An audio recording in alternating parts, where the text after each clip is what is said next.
Hello everyone, today I'm going to do review of the Moto G Play 2021 version. This phone retails $170 if you want the unlocked version, but if you decide to go with the prepaid service, you can find this phone anywhere between $50 to $100. Now let's go over the outside of the phone. The screen is 6.5 inches. On the left side of the phone we have the SIM card and an SD card expansion slot. On the bottom, we have USB-C charging port, and we have the speaker slot. It only has one speaker. On the right of the phone, we have the power button and the volume rockers. Top is 3.5 millimeter headphone jack. And on the back of the phone, we have the fingerprint sensor, and we have two cameras and flash. The camera is 30 megapixel and 2 megapixel depth camera. So this phone has a 6.5-inch screen. It has a resolution of 1600 times 720p. So it is a 720p resolution phone. I found the screen to be very vivid and bright. It gets, if you bump up the brightness to 100%, it gets very, very bright. For the sake of review, I'm going to keep it at like 80. I use this phone a lot for streaming, YouTube, and browsing. It does a very good job for all of those. I did a lot of reading articles and shopping online and stuff like that. I'm not sure if you guys can see that, but it appears to be very clear. I haven't had any issues with or problems reading the screen or anything like that. And I'll show you guys a little bit more about the videos later. And I really did enjoy the screen. Best thing about it is because it is a 720p resolution, it gets a very, very good battery life. We'll talk about that a little bit later. Inside the phone, we have Snapdragon 460. It is a budget CPU, but day-to-day use, it performed very well. I did a lot of gaming, I did a lot of browsing, streaming, and it did everything perfectly. It never froze on me, and I never had any issues with it. We also have 3 gigabytes of RAM, which should be a standard for any budget phone these days. And we also have 32 gigabytes of storage. Now this is where it becomes a little bit problematic. I have, as you guys can see, I have 3 games on it, that's it, and I already used 83%. Now this phone came with the Android 10.0 out of the box. After a few days, I did receive Android 11 update. And when it comes to security updates, this phone was stuck on August update for first 3 weeks I used it, and then just I believe it was yesterday I received another security update, which was for October 1st. So that's good. It still receives the updates, but it does take a long time to get them. So if you watch my unboxing video, you will see this phone did come with a few apps and games, which were easily removable. Depending on which carrier you get it from, they're gonna have different apps and games that promote. After I removed those, this phone was it had a very pure Android experience.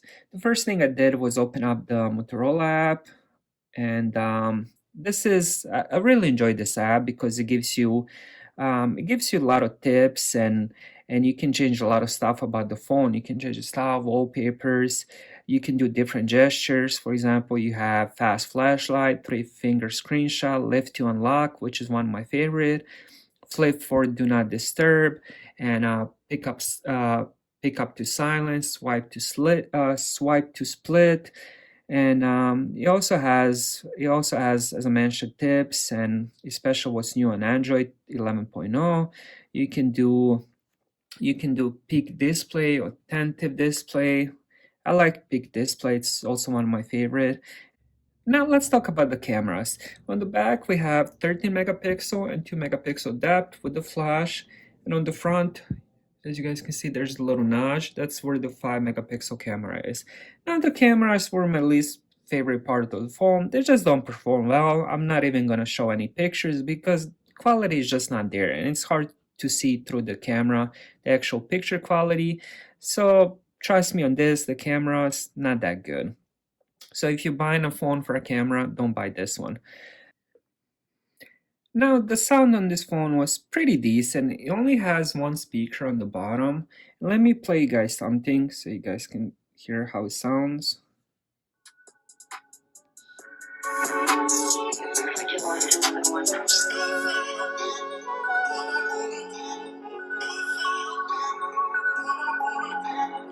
So this phone has a fingerprint sensor. It's located on the back, which is one of my favorite positions for the fingerprint. It's easily unlockable, so all you have to do is, let's say it's in your pocket, your finger immediately goes to this spot, so you just, and it unlocks right away. It's very easy to do, so you just put a finger and it unlocks right away. So that's one of my favorite spots for the fingerprint sensor. And fingerprint sensor also has this thing where you can pull your finger down. It doesn't work always, but you can see notifications. It's one of those things where it just doesn't do much purpose. It's hard to use.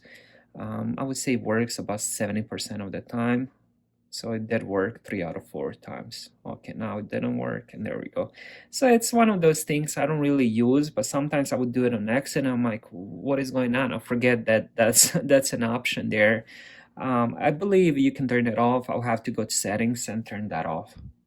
Now let's talk about the battery. It has amazing battery life. I use a lot of phones for reviews or before, but this one has the very best battery life I ever used. I would, I would play some games, I would do some browsing, and I would use it at night for music. And honestly, I would charge this phone maybe like once every 5 days. It has a very, very, very good battery life. I was kind of amazed how good the battery life is on this phone. Now it doesn't have the fast charging, so it will go from 0 to 100 in about 3.5 hours. And it doesn't have that fast charging where you can plug it in and get like 30% in 10 minutes like some other Motorola phones has or other phones have in general. But it doesn't have that. But it's honest, it's worth it to just let it charge for till it's full, and then you can use it for days. This phone just goes on forever. Now, the last thing I want to talk about is the gaming. I did play quite a few games on this, from shooters, Call of Duty, adventure games, driving games, and so on and so on. All of them perform very well. Now, let me play some Call of Duty. I'm not that good at this game, but people always ask if it can play, and yes, it can. Um, no problems, no freezing, no problems loading or anything like that. It just works very good as it should.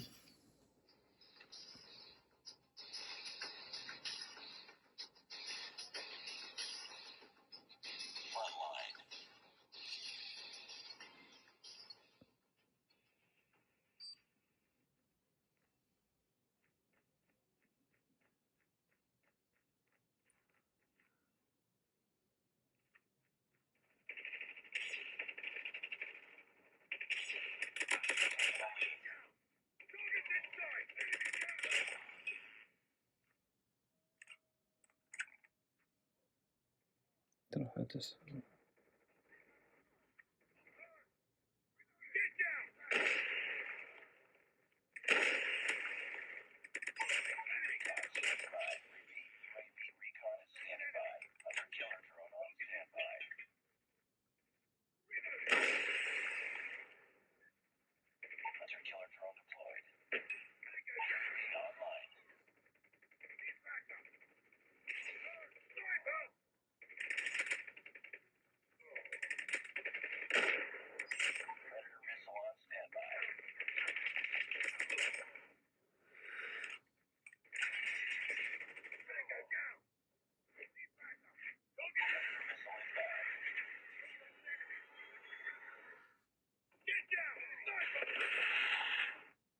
In conclusion, I really did enjoy this phone. I enjoyed the screen.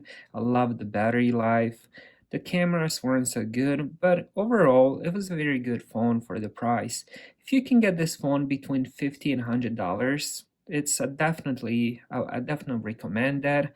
If you're trying to buy an unlocked version and you're looking at what, $170 if it's not on sale, I wouldn't recommend it, because at that price you can buy a few different options.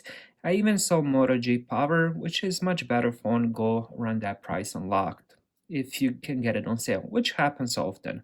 So thank you guys for watching. Please like and subscribe if you enjoyed the video, and I'll see you guys on the next one.